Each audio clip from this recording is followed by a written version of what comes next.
Роза апай, екі ұл бала өсіріп жатырсыз. Иә. Болашақта келіндеріңіздің қандай болғанын қалайсыз? Келіндерім де ол енді менің балаларым ғой, қыздарым ғой. Сондықтан мен өзімнің ұлдарыма қалай қарасам, келіндеріме өзімнің қыздарым деп солай қараймын. Ең бірінші сол екеуі бақытты болып, екеуі жарасып жүрсе, ата-анаға одан артық не керек? Дұрыс айтасың. Бірақ енді әлгі келін жақсы болса дейсің ғой. Кейде әлгі мына қазақта мақалды заман туғызады. Баяғыда әлгі мына бір тойда өсіп отырып ауылда. Бір осы біздің ауылда бір екі кемпір бар. Соның бірі жаңағы айтып жатыр енді мақтанарлықтай бар. Ой, шіркін-ай, келінің жақсы болса қыздай боласың деп. Содан мынау ауылдың шетінде бір кемпіріміз тұрып жүреді. Сол кісі айтады, келіннен зәбір көрген.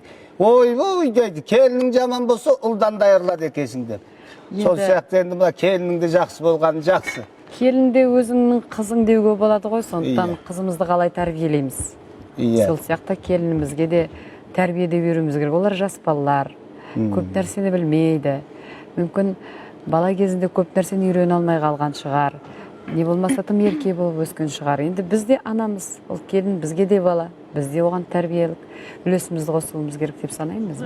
Енді міне Зухра сияқты қыздарымыз өзіңізге шай құйып міне құрмет көрсетіп отыр маған.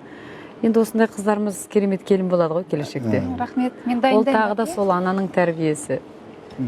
Келін болып түскеннен кейін енді енесінің тәрбиесі. Дұрыс айтасың.